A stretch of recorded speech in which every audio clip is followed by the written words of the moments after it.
Hello students, RR English classes में आपका स्वागत है। तो स्टूडेंट्स, क्लास 10th के लिए अब हमारी जो फर्स्ट बुक है यानी कि द गोल्डन रेज, उसका 7th चैप्टर आज हम रीड करने जा रहे हैं, जिसका टाइटल है द लेडी और द टाइगर। द लेडी और द टाइगर, जैसा कि इसका अर्थ है द लेडी एक औरत और या द टाइगर और एक चीता, यानी कि एक औरत या फिर एक बाघ। तो स्टूडेंट्स, इस चैप्टर को पढ़ने से पहले हम इसके बारे में आपको कुछ बताने वाले हैं। देखिए, इसमें क्या होता है कि इसमें एक बहुत ही बड़ा राजा होता है। वह राजा स्वभाव से बिल्कुल क्रूर होता है, लेकिन वह स्वभाव से क्रूर होते हुए भी उसका राज्य चलाने का जो नियम था वो अन्य राजाओं से बिल्कुल अलग होता है। वह यह चाहता था कि उसकी प्रजा में किसी बात को लेकर हमेशा कोई झगड़ा होता रहे, ताकि मामला उसके पास आए और वह उस झगड़े को निपटाए और फिर उसकी प्रशंसा हो। इसके लिए उसने किसी भी व्यक्ति को दंड देने के लिए एक अपना युद्ध स्थल अलग से ही बना रखा था, जिसको वो एरेना नाम देता है। उस युद्ध स्थल में ना कोई दंड दिया जाता है, मतलब शारीरिक दंड कुछ भी नहीं दिया जाता है। उसका दंड देने का जो तरीका था वो भी बिल्कुल अलग था। उस युद्ध स्थल में यानी एरेना में उसने 2 रूम बनवाए हुए थे, जिसमें एक रूम में हमेशा यानी कि किसी भी एक रूम में एक टाइगर रहता था और एक रूम में एक महिला रहती थी। अब ये उस जो दोषी होता था उसके भाग्य पर निर्भर करता था कि उसकी मृत्यु है या उसका किसी लड़की से शादी होना तय है। अगर वह अपराधी टाइगर वाले कमरे को खोल देता और टाइगर बाहर निकलता तो उसे उसी टाइम खा जाता था, और यदि वह बाई चांस उस लेडी वाले कमरे को खोलता तो उस लेडी से उसकी शादी हो जाती थी। तो कहने का मतलब यह है कि इस राजा के राज्य में किसी भी अपराधी को शारीरिक पनिशमेंट नहीं दिया जाता था, बल्कि यह उस अपराधी के भाग्य पर निर्भर करता था कि उसको क्या पनिशमेंट मिलेगा। तो स्टूडेंट्स, और ज़्यादा जानने के लिए हम इस चैप्टर को रीड करने जा रहे हैं। अगर आपको ये वीडियो पसंद आए तो निश्चित रूप से इसे लाइक करना और चैनल को सब्सक्राइब करना। तो देखिए स्टूडेंट्स, सबसे पहले हम लेते हैं इसका पार्ट 1। पार्ट 1 यानी भाग 1। लॉन्ग लॉन्ग अगो, बहुत लंबे समय पहले, देयर लिव्ड अ किंग, एक राजा रहा करता था। हु वाज क्रूड, जो बहुत ही क्रूर था। क्रूड यानी बहुत क्रूर था। And very much like a savage, और वह बहुत निर्दयी भी था। सेवेज यानी निर्दयी कह सकते हैं हम। He had learn some manners from his Latin neighbours, उसने अपने कुछ लैटिन भाषा को जानने वाले पड़ोसियों से कुछ तौर तरीके सीखे थे। But mostly he was barbaric, लेकिन मुख्य रूप से वह काफ़ी क्रूर था, मतलब बार्बरिक यानी बर्बरता वाला राजा था।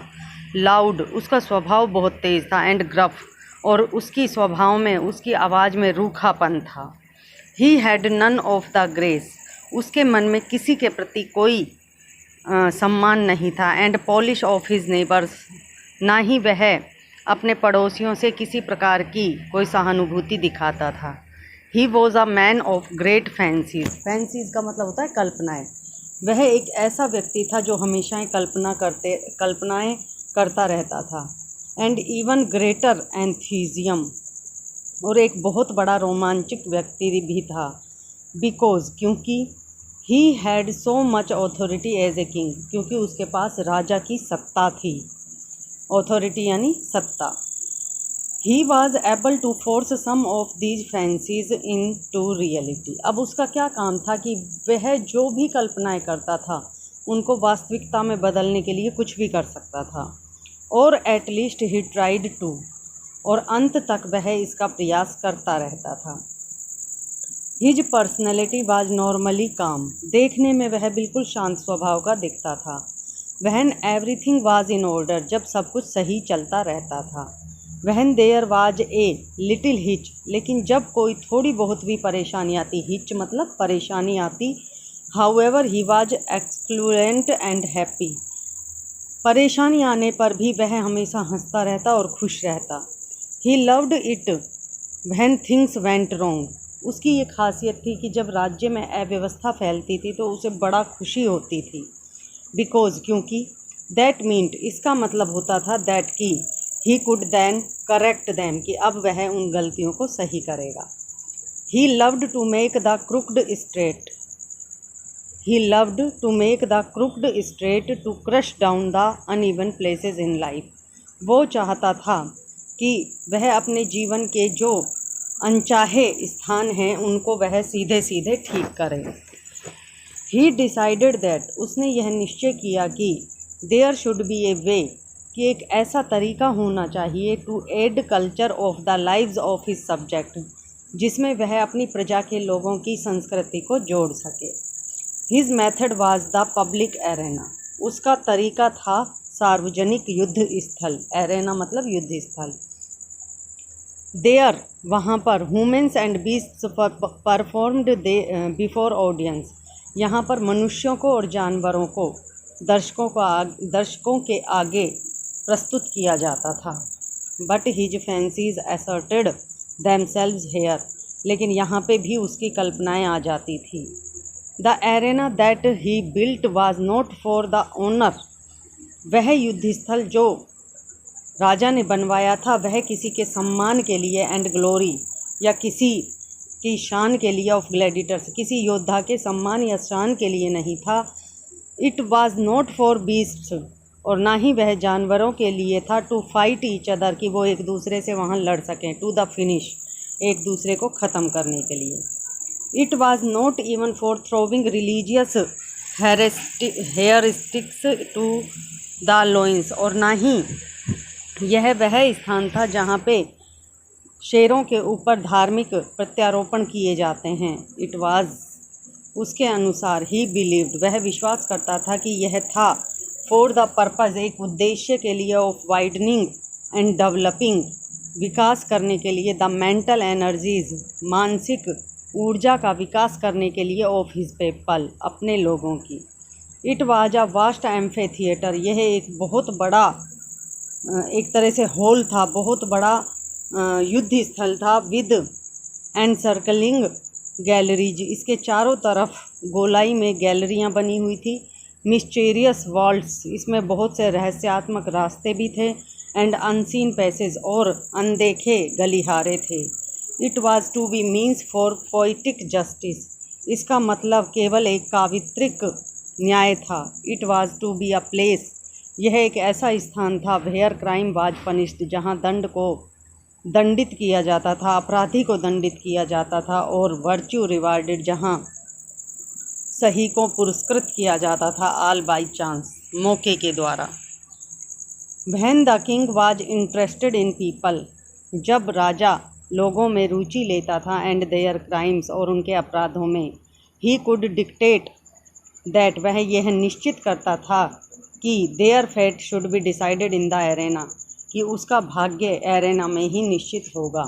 This king knew no tradition यह राजा कोई परंपरा नहीं जानता था फ्रॉम अदर किंगडम किसी भी अन्य साम्राज्य की। His only allegiance was to himself उसकी खुद की बुद्धि ही उसके लिए सब कुछ थी उसके खुद के निर्णय केवल खुद के ही थे एंड हिज ओन फैंसीज और वह केवल अपनी ही कल्पनाओं पर आधारित रहता था। दिस फैंसी यह कल्पना द चांस फेट डिसीजन मौके के द्वारा भाग्य का निर्धारण इन एरेना में कैम अबाउट उसके दिमाग में आया बिकॉज ऑफ हिज रोमांटिक उसके रोमांचक यट बर्बरिक लेकिन फिर भी बर्बरतापूर्ण स्वभाव और आदर्श आइडियलिज्म यानी आदर्शवाद के कारण। When all the people had gathered in the galleries जब सभी लोग गैलरियों में इकट्ठा हो जाया करते and the king was seated on his throne का मतलब होता है गद्दी और जब राजा अपनी गद्दी पर बैठ जाता high up on one side of the arena के एक तरफ ऊंचे एक प्लेटफॉर्म पर he would give a signal तो वह एक सिग्नल दिया करता। ए डोर बेनीथ हिम उसके नीचे एक दरवाज़ा वुड ओपन खुलेगा and the accused person would step out into the amphitheatre और उस दरवाजे के खुलते ही एक अपराधी जो होता था वह उस एम्फी थिएटर यानी कि उस युद्ध स्थल पर बाहर निकल कर आएगा। डायरेक्टली अपोजिट द एक्यूज्ड, उस अपराधी के बिल्कुल विपरीत दिशा में देयर वर 2 डोर्स, 2 दरवाजे थे। एग्जैक्टली अलाइक, बिल्कुल एक जैसे, एंड साइड बाय साइड, और एक दूसरे की बगल में। The person on trial had to walk over to these doors. Trial का मतलब होता है मुकदमा। जिस व्यक्ति पर मुकदमा चलता था वह व्यक्ति इनमें से किसी भी एक दरवाजे की तरफ जाता and open one of them, और उनमें से एक दरवाजे को खोलता।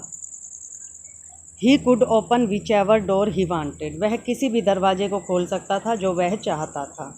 ही was subject to no pressure from the king और हिज कोर्ट, उसके ऊपर उस राजा या उसके अदालत का कोई दबाव नहीं होता था। The only influence was that of fate और लक, केवल भाग्य का ही प्रभाव पड़ता था।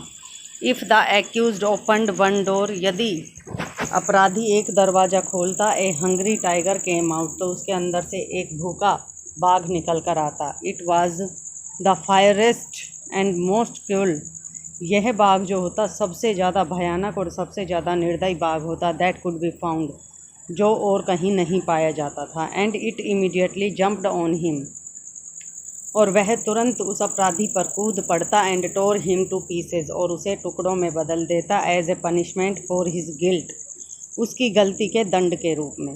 When the fate of the criminal was thus decided, और जब अपराधी का दंड इस प्रकार से निश्चित किया जाता, सैड आयरन बेल्स वर रंग, तो दुख भरी लोहे की घंटियां बजने लगती। And great wails went upon from the hired mourners, और किराए पर किए गए रुदालियों के द्वारा रोना शुरू कर दिया जाता। Who were posted outside the arena, जिनको एरेना के बाहर बिठाया जाता था। The audience went home with bowed heads, ऐसा होने पर सारे दर्शक झुके हुए सिरों के द्वारा घर जाते। एंड डोलफुल हार्ट्स, और अपने हृदयों में दुख भरे हुए। Said that one so young, और वो कहा करते थे, वो दुखी होते थे कि इतना नौजवान लड़का, एंड फेयर, और इतना खूबसूरत, और सो ओल्ड एंड रेस्पेक्टेड, और इतना बड़ा और सम्माननीय व्यक्ति, should have merited such a fate, कि वास्तव में ऐसे व्यक्ति को ऐसा भाग्य मिला। तो स्टूडेंट्स, आज के लिए ये चैप्टर इतना ही। इसका रेस्ट पार्ट हम नेक्स्ट वीडियो में आपको रीड कराएंगे। तब तक के लिए थैंक्स।